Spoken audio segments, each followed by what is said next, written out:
السلام عليكم ورحمة الله وبركاته. بسم الله الرحمن الرحيم. إن الحمد لله نحمده ونستعينه ونستغفره ونعوذ بالله من شرور أنفسنا ومن سيئات أعمالنا. من يهده الله فلا مضل له ومن يضلل فلا هادي له. وأشهد أن لا إله إلا الله وحده لا شريك له وأشهد أن محمدا عبده ورسوله. أما بعد فإن خير الحديث كتاب الله وخير الهدي هدي محمد صلى الله عليه وسلم وشر الأمور محدثاتها وكل محدثة بدعة وكل بدعة ضلالة وكل ضلالة في النار. أعوذ بالله السميع العليم من الشيطان الرجيم. بسم الله الرحمن الرحيم. يا أيها الذين آمنوا اتقوا الله حق تقاته ولا تموتن إلا وأنتم مسلمون. يا أيها الناس اتقوا ربكم الذي خلقكم من نفس واحدة وخلق منها زوجها وبث منهما رجالا كثيرا ونساء واتقوا الله الذي تساءلون به والأرحام إن الله كان عليكم رقيبا. يا أيها الذين آمنوا اتقوا الله وقولوا قولا سديدا يصلح لكم أعمالكم ويغفر لكم ذنوبكم ومن يطع الله ورسوله فقد فاز فوزا عظيما. بسم الله الرحمن الرحيم. قاف والقرآن المجيد بل عجبوا أن جاءهم منذر منهم فقال الكافرون هذا شيء عجيب أإذا متنا وكنا ترابا ذلك رجع بعيد قد علمنا ما تنقص الأرض منهم وعندنا كتاب حفيظ بل كذبوا بالحق لما جاءهم فهم في أمر مريج أفلم ينظروا إلى السماء فوقهم كيف بنيناها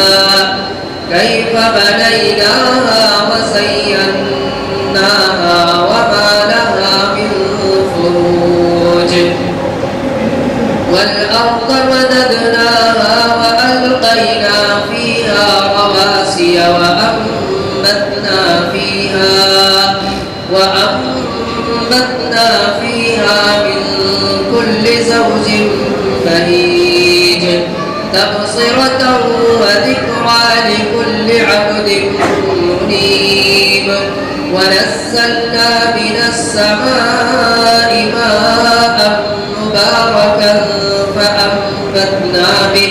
فأنبتنا به جنات وحب الحصيد والنخل باسقات لها طلع نضيد رزقا للعباد وأحيينا به بلدة ميتا كذلك الخروج كذبت قبلهم قوم نوح وأصحاب الرس وثمود وعاد وفرعون وإخوان لوط وأصحاب الأيكة وقوم تبع كل كذب الرسل فحق وعيد أفعينا بالخلق الأول بل هم في لبس من خلق جديد.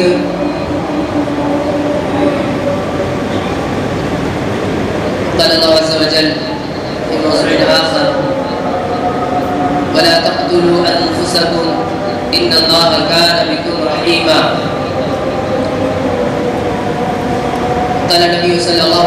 وسلم من قتل نفسه بشيء عذب به يوم القيامة. ہر قسم کی تعریف و توصیف، کبریائی و بڑائی،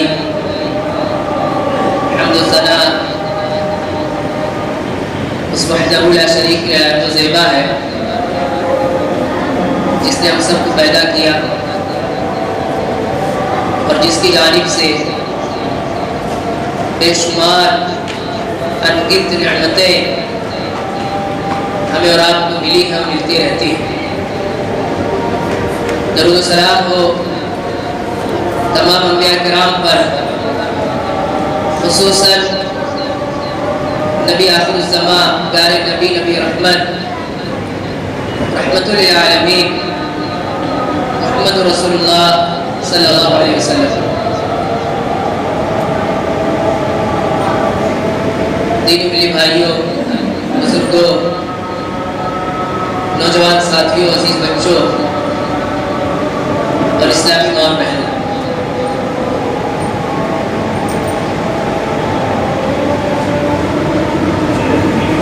اللہ تعالیٰ نے ہمیں اور آپ کو جس دین کا پابند کیا ہے، یہ دین رحمت. دین رحمت کا مطلب یہ کہ اس کی تمام تعلیمات، اس پر عمل کرنے سے ہمارا اور آپ کا ہی فائدہ ہے. اور اللہ تعالیٰ نے جس بات کا بھی حکم دیا ہے، جو بھی کرنے کے لیے کہا ہے یا کسی چیز سے اللہ نے روکا ہے، تو وہ اس حکم میں اللہ کی رحمت پوشیدہ ہے. اللہ نے ہم پر رحم کیا تو کسی کام کے کرنے کا حکم دیا، اللہ نے ہم پر رحم کیا تو اللہ نے کسی چیز سے ہمیں روک دیا، کسی چیز سے روک دیا. دیکھیے رحم کیا ہے یہ ہم اپنے طور سے نہیں سمجھیں گے. رحم یہ ہے کہ اللہ نے جیسے ہمیں سمجھایا کہ یہ رحم ہے، ہمیں ویسا سمجھنا ہے. ہم اپنی عقل سے سمجھیں کہ اچھا یہ رحم ہے، ایسا نہیں ہے.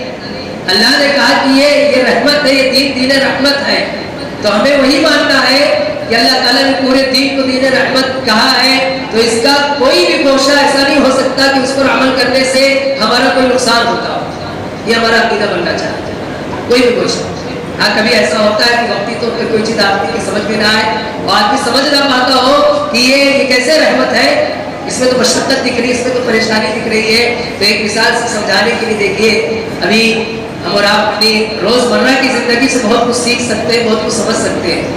کسی کا بیٹا بیمار ہے، 2-2.5 سال کا بیٹا بیمار، بچی بیمار ہے، نواسا بیمار ہے، نواسی بیمار ہے، پوتا بیمار ہے، پوتی بیمار ہے، اور اس کو ڈاکٹر نے کوئی سجیسٹ کیا ہو کہ یہ دوا اس کو پلانی ہے، اور وہ بچہ یا بچی پینے کے لیے تیار نہ ہو، اس کو پینے کے لیے تیار ہو، بھاگ رہا اس میں، تو آپ اگر اس پر زبردستی کرتے ہیں اسے پلانے کے لیے، تو آپ کا یہ عمل کیا یہ رحم سے خالی ہے؟ یہ رحم سے خالی ہے؟ یہی سراپا رحم ہے، یہی سراپا رحم. آپ چاہتے ہیں کہ اس کو شفا ہو جائے، وہ ٹھیک ہو جائے، تو باوجود اس کے کہ اس کی نرمی سے عقل یہ کہتی ہے کہ مجھ پر جبر ہو رہا ہے. وہ ننھا سا بچہ سمجھتا ہے کہ مجھ پر جبر ہو رہا ہے، زبردستی کیا جا رہا ہے، لیکن آپ سمجھتے ہیں کہ اس میں اس کا فائدہ ہے، تو آپ جبر کرتے ہیں، اور یہ جبر رحم پر مبنی ہے، یہ جبر رحم پر مبنی ہے. دینی بھائی ایسے ہی پورا دین ہے، پورا دین. اگر اس کا کوئی گوشہ آدمی کے سمجھ میں نہیں آتا ہے، یہ آدمی سمجھنا نہیں چاہتا ہے، یا شیطان نے اس کے دل و دماغ میں کچھ اور بٹھا رکھا ہے، اور وہ اپنی سمجھ کو اللہ اس کے رسول کی سمجھ پر فوقیت دے رہا ہے.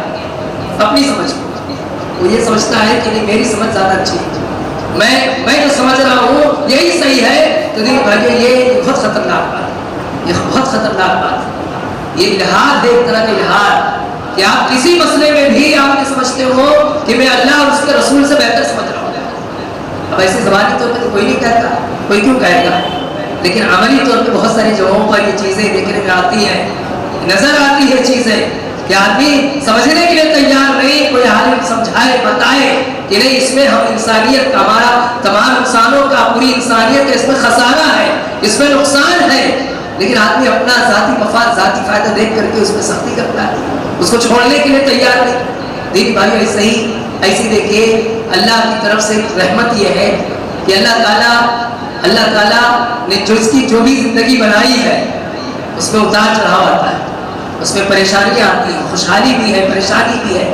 کبھی سب کچھ ویسے ہی ہوتا ہے جیسے آدمی چاہتا ہے، کبھی اس کے برعکس بھی ہوتا ہے، لیکن ہمیں تو نہیں پتا نا کہ زندگی میں کب کیا ہونا ہے۔ تو اللہ کا یہ ہے کہ ایک آدمی اپنی زندگی کو ختم نہیں کر سکتا، اپنی جان بھی لے سکتا، اپنی جان کیوں نہیں لے سکتا؟ اس کو نہیں پتا کہ آگے اس کے ساتھ کیا خیر ہونے والا ہے، اس کو نہیں پتا اس کے ساتھ آگے اچھا کیا ہونے والا ہے، نہیں پتا۔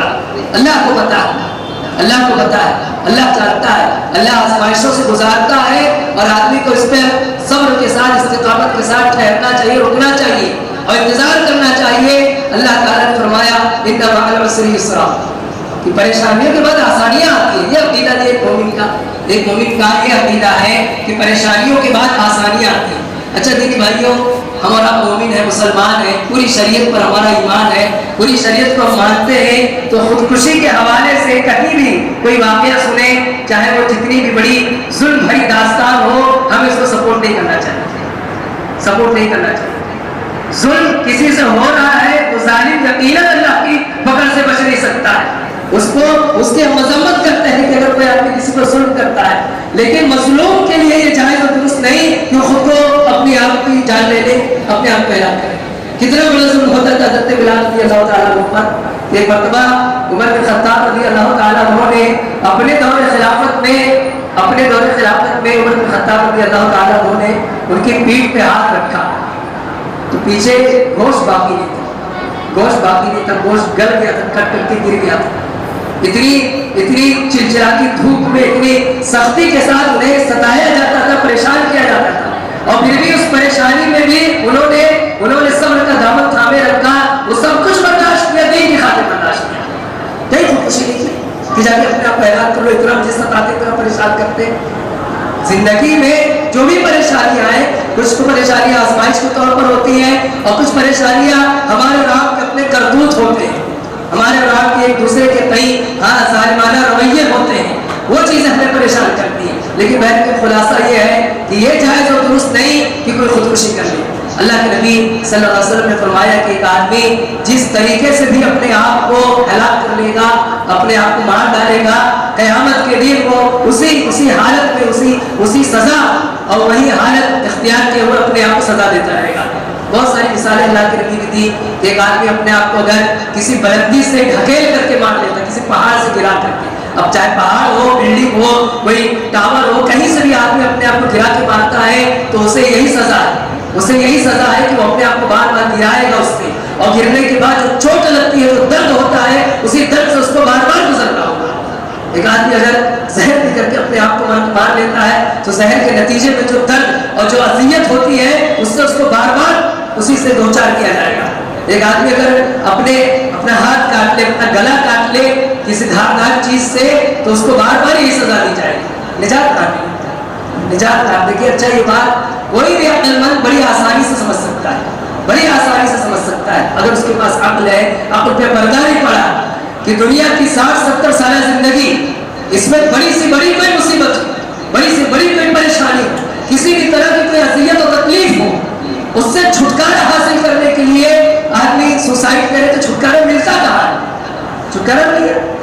ایک آدمی نے اپنے آپ کو کسی درد سے نجات دلانے کے لیے کسی پہاڑی سے گرا لیا تو اللہ کے نبی فرماتے ہیں کہ وہ ایسے ہی قیامت تک کرتا رہے گا، تو درد سے نجات ہوگی، یہاں درد میں مبتلا ہو گیا۔ ایک آدمی زہر پی لیتا ہے اپنے معاشی تنگی کی وجہ سے، بیماری کی وجہ سے، گھریلو لڑائی جھگڑے کی وجہ سے، تو زہر کی وجہ سے جو اذیت ہوتی ہے اس سے چھٹکارا نہیں ہے، اب تو قیامت تک چلتا رہے گا، اور قیامت تک مطلب 2-4 سال تھوڑی، 2-4 سال نہ جانے اللہ بہتر جانے قیامت کب قائم ہوگی۔ تو یہ زندگی تو پھر بھی آدمی کوشش کرتا، جدوجہد کرتا، شکایتیں کرتا، قانونی سہارا لیتا تو اس سے ممکن تھا اس کو چھٹکارا مل جائے، لیکن اب جو قدم اس نے اٹھا لیا اس سے اس کو کبھی چھٹکارا نہیں ملے گا، قیامت تک اس کو چھٹکارا نہیں ملے گا، اللہ یہ کہ اللہ تعالیٰ اپنے خاص رحمت سے معاف کر دے، غلط مسئلہ ہے۔ لیکن اللہ کے نبی نے فرمایا کہ اس کی یہ سزا ہے، اس کی یہ سزا ہے کہ وہ اپنے آپ کو ایسے کرتا رہے گا. اللہ تعالیٰ نے فرمایا لا تقتلوا انفسکم کہ اپنے آپ کو قتل مت کرو, اپنے آپ کو قتل نہ کرو, اپنے آپ کو مارو نہیں. اس کا ایک معنی تو یہ ہے کہ آپس میں ایک دوسرے کو قتل نہ کرو. دیکھیں جان کی, انسانی جان کی کتنی اہمیت ہے, کتنی اہمیت ہے کہ اسلامی نظام میں قاتل کی سزا یہ ہے کہ اس کو قتل کر دیا جائے تاکہ لوگ محفوظ رہیں, تاکہ لوگ محفوظ رہیں. جب یہ اختیار نہیں ہے کہ آدمی کسی کو قتل کرے تو یہ بھی اختیار نہیں ہے کہ آدمی اپنے آپ کو قتل کرے. ہمارے جسم میں جو روح ہے جو چل رہی ہے ہماری سانسیں, اس پر کیا آپ نے کوئی کام کیا, ہم نے کوئی کام کیا, ہم نے ڈالا اسے, تو اسے اس جسم سے نکالنے کا اختیار کس نے کیا, اسے اس جسم سے نکالنے کا اختیار کس نے کیا. اللہ تعالیٰ نے ہمیں آزمائش کے لیے پیدا کیا, عبادت کے لیے پیدا کیا ہے. زندگی اس میں مختلف قسم کے حالات آتے رہتے ہیں, اس سے مایوس ہو کر کے, اس سے دل برداشتہ ہو کر کے خودکشی کر لینا دین بھائیو یہ دینی راہی سے بھی صحیح نہیں ہے, عقلی راہی سے بھی صحیح نہیں ہے, اور قانونی طور پر بھی صحیح نہیں ہے, قانونی طور پر بھی صحیح نہیں.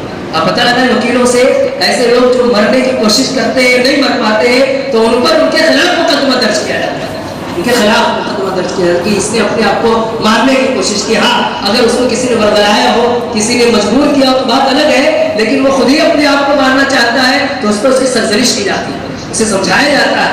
دنیا والے بھی اس کو نہیں مانتے کہ کوئی اچھا قدر, اس کو بزدلانا قدم تعبیر کیا جاتا ہے کہ بزدلوں کا کام ہے, یہ بزدلوں کا کام ہے کہ اپنے آپ کو مار ڈالیں. لیکن دینی بھائیو دیکھیے ایک آدمی اپنے مرنے کی جو وجہ بتاتا ہے, چونکہ وہ مر رہا ہوتا ہے اس لیے اس کے تعلق سے ہمدردی پھیل جاتی ہے, اس کے تعلق سے ہمدردی پھیل جاتی ہے لوگوں کے دل میں, اس کے لیے ہمدردی پیدا ہو جاتی ہے. یہ ہمدردی نہیں پیدا ہونا چاہیے.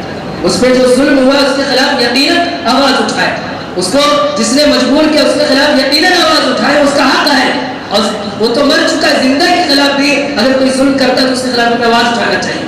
کوئی ظالم اگر کسی پہ ظلم کرتا ہے تو اس کے خلاف آواز اٹھانا چاہیے. لیکن یہ کہ ایک آدمی خودکشی کر لے تو اس کے تعلق سے ہمارے دل میں کوئی ہمدردی نہیں ہونی چاہیے, کیونکہ اس نے جو قدم اٹھایا وہ شرعی رائے سے انتہائی خطرناک قدم ہے. اللہ کے نبی صلی اللہ علیہ وسلم نے اس کی مذمت کی. اچھا دنیا کی پریشانیوں میں دنیا کے لیے آدمی جدوجہد کر رہا تھا, اس میں کچھ پریشانی آ گئی اور آدمی نے سوسائڈ کر لیا, اس نے خودکشی کر لی. ہمارے دل میں ہمدردی ہے تو اللہ کے نبی صلی اللہ علیہ وسلم کے زمانے کا ایک واقعہ دیکھیے. پیارے نبی صلی اللہ علیہ وسلم اپنے صحابہ کے ساتھ اور ایک مسلمان بڑی طاقت و قوت کے ساتھ, بڑی بہادری کے ساتھ کافروں کے صف میں گھس کر اور کھدیر کر لوگوں کو مارا. اس کے بارے میں جن لوگوں نے اس کو دیکھا لڑتا ہوا تو انہوں نے آ کے اللہ کے نبی کے سامنے تعریف کی. اللہ کے نبی صلی اللہ علیہ وسلم سے کہا کہ اللہ کے نبی کیا لڑتا ہے, کھدیر کے مارتا ہے. اللہ کے نبی صلی اللہ علیہ وسلم سنتے رہے لیکن اللہ کے نبی نے فرمایا ہوا فی النار, کہ وہ آدمی جہنم میں جائے گا, وہ جہنم میں جائے گا. تو صحابہ پر یہ بات بہت بھاری لگی کہ اللہ کے نبی کیوں ایسا کہہ رہے کہ وہ جہنم میں جائے گا, ہم نے دیکھا کہ وہ کیسے لڑتا ہے کافروں سے, ایک ایک کی گردنیں کیسے مارتا. تو ایک صحابی کہتے ہیں کہ میں دیکھنے لگا کہ آدمی کا انجام کیا ہوتا ہے, کہ جو لڑ رہا ہے یہ آخر اللہ کے نبی نے کیوں کہا کہ جہنم میں جائے گا. تو کہنے لگے پیچھے پڑ گیا. میں دیکھتا رہا اور وہ لڑتا جاتا اور زخمی ہو گیا, بہت سارے زخم اس کے بدن پر آ گئے. پھر آخر میں اس نے یہ کیا کہ اپنے تلوار اسے کھڑا کیا اور تلوار کی نوک کو اپنے سینے کے نچلے حصے میں یہاں پر اس نے اپنی نوک رکھی تلوار کی, اور پھر اسی پر پوری طاقت سے کود پڑا, یعنی اپنا پورا بھار پورا وزن اسی تلوار میں ڈال دیا. اس کے سینے سے تلوار اندر گھسی اور پیچھے اس کی پیٹھ سے نکل گئی. ساتھ میں نے کیا کر لیا, خودکشی کر لی, اپنے آپ کو مار ڈالا اس نے. تو کہتے صحابی کہ اللہ کے نبی صلی اللہ علیہ وسلم کتنے سچے تھے اور کتنا اللہ کے نبی صلی اللہ علیہ وسلم کے بارے میں ہمارا یقین تھا کہ اللہ کے نبی ایک بات بھی اپنے من اپنے دل سے نہیں کہتے تھے, وہ ایسے کہتے تھے, خواہش سے کوئی بات نہیں کہتے تھے. اللہ کے نبی کو وحی کے ذریعے بتایا گیا کہ آدمی سوسائڈ کر لے گا, خودکشی کر لے گا, اور وہ سچ ہوا, اس آدمی نے اپنے آپ کو مار لیا. اللہ کے نبی صلی اللہ علیہ وسلم کے ساتھ جنگ میں تھا, ہوا جنگ میں, میدان جنگ میں ہے, لیکن انجام میں زخموں کی تاب نہ لا کر کے اس نے خودکشی کر لی. تو اس پر بھی اللہ کے نبی نے کہا کہ جہنم میں جائے گا. ہم تو اپنی اپنی دنیا کی مصیبتوں پر اگر کوئی آدمی سوسائڈ کر لے تو اس سے ہمیں ہمدردی پیدا ہو جاتی ہے، ہمیں اس سے ہمدردی پیدا ہو جاتی ہے۔ جو دنیا کی کسی مصیبت پر سوسائڈ کر لے اور خودکشی کر لے، وہ اللہ کی راہ میں لڑ رہا تھا، اللہ کی راہ میں لڑ رہا تھا، لیکن اس کے لیے بھی جائز نہیں تھا کہ زخموں سے چور ہونے کے بعد اور بہت درد کے بعد وہ اللہ سے مایوس ہو جائے سوسائڈ کر لے، نہیں جائز تھا اس کے لیے، لیکن اس نے کیا تو اللہ کے نبی نے فرمایا وہ فی النار، یعنی کہاں جائے گا؟ جہنم میں جائے گا۔ تو پھر بن عمرو رضی اللہ تعالیٰ عنہ کہتے ہیں کہ پیارے نبی صلی اللہ علیہ وسلم نے ہجرت کی مدینے، پیارے نبی کے بعد میں نے بھی ہجرت کی اور میرے ساتھ ایک آدمی اور، ہم مدینے آئے تو میرے ساتھی کو مدینے کی آب و ہوا راس نہیں آئی، مدینے کی آب و ہوا، مدینے میں وہ آ کے بیمار ہو گیا اور بیمار ہوا تو اتنی شدت سے اسے بیماری نے پکڑا کہ وہ اس سے ٹھیک نہیں ہو پا رہا تھا۔ تو ایک دن کیا کیا اس نے کہ اپنے تیر کو نکالا، چوڑے پھل والا تیر تھا، اور اس نے اپنی انگلیاں کاٹ اور انگلیوں سے خون بہنے لگا اور خون بہتا گیا یہاں تک کہ مر گیا۔ پھر میں نے کچھ دنوں کے بعد اس کو خواب میں دیکھا تو بہت اچھی بہترین حالت میں نے دیکھا، تو میں نے پوچھا کہ تمہارے رب نے تمہارے ساتھ کیا کیا؟ تو اس نے کہا کہ میرے رب نے میرے ساتھ اچھا معاملہ کیا۔ پھر انہوں نے کہا کہ میں دیکھ رہا ہوں کہ تم اپنے ہاتھ کو چھپا رہے ہو، تم نے اپنے ہاتھ کو کیوں ڈھانپ رکھا ہے، کیا ہوا؟ تو اس نے بتایا کہ میرے ہاتھ کو اللہ تعالیٰ نے ویسے رکھا جیسے تھا، اور مجھ سے یہ کہا گیا کہ جس چیز کو تم نے خود سے خراب کر لیا ہے اس کو ہم ٹھیک نہیں کریں گے، جس کو تم نے خود سے خراب کر لیا ہے اس کو ہم ٹھیک نہیں کریں گے۔ اللہ کے نبی صلی اللہ علیہ وسلم سے انہوں نے آگے کے پورا خواب بتایا، پورا واقعہ بتایا، پورا خواب بتایا، تو اللہ کے نبی صلی اللہ علیہ وسلم نے کہا کہ اللہ تعالیٰ اس کے ہاتھوں کو بھی بخش دے، اللہ اس کے ہاتھوں کو بھی بخش دے۔ لیکن دیکھیے بھائی یہاں سمجھانے والی بات یہ ہے کہ وہ آدمی بیماری میں مبتلا ہوا اور بیماری کی پریشانی اور اذیت کو برداشت نہ کر سکا، اس نے خودکشی کر لی، تو اللہ تعالیٰ نے اس کی ہجرت کی وجہ سے اسے معاف تو کر دیا، لیکن اس کے ہاتھوں کو ٹھیک نہیں کیا، اس کے ہاتھوں کو ٹھیک نہیں۔ بعد میں کیا ہوا اللہ بہتر جانے، اللہ کے نبی نے دعا تو کی لیکن وہ ٹھیک ہو کہ نہیں ٹھیک ہوا اس کی وضاحت نہیں، اس کی وضاحت حدیث میں موجود نہیں ہے۔ دینی بھائی اس سے علماء نے یہ مسئلہ مستنبط کیا کہ ایک آدمی جو سوسائڈ کر لے اس کے بارے میں حکم تو یہ ہے کہ معزز لوگ سماج کے علماء اور جن کو سماج سمجھتا ہے کہ یہ دینی دائرے میں اچھے لوگ ہیں، ایسے لوگ اس کی نماز جنازہ میں شرکت نہیں کریں گے اور نہیں کرنا چاہتے۔ جو آدمی اپنی موت پر جو آدمی خودکشی کرتا ہو اس کی نماز جنازہ میں اشراف شرکت نہیں کریں گے، معزز لوگ شرکت نہیں کریں گے، علماء اس کی نماز جنازہ میں شرکت نہیں کریں گے، جنہیں آپ چوٹی کے لوگ سمجھتے ہیں، بہترین لوگ سمجھتے ہیں۔ ہاں آپ لوگ اس کی نماز جنازہ پڑھ سکتے ہیں، آپ لوگ اس کی نماز جنازہ اس کے رشتہ دار پڑھ لیے، کچھ لوگ دوست احباب پڑھ لیے، ایسا نہیں ہے کہ وہ آدمی ہمیشہ میں جہنم میں چلا جائے گا، اس کی نماز جنازہ پڑھی جائے گی کیونکہ وہ بہت اسلام سے خارج نہیں ہوگا، لیکن یہ میسج دینے کے لیے کہ اس نے غلط کام کیا ہے، سماج کے باعزت معزز اور بڑے لوگ اس کی نماز جنازہ میں شریک نہ ہو، یہ مسئلہ بتایا علماء کرام۔ دینی بھائیوں یہ قباحتیں ہیں، یہ برائیاں ہیں سوسائڈ کے اور خودکشی کے۔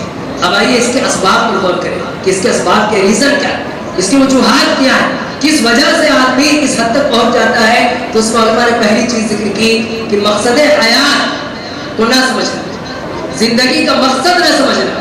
اللہ تعالیٰ نے ہمیں اور آپ کو ہم سب کو جو زندگی دی ہے اس کا مقصد کیا ہے؟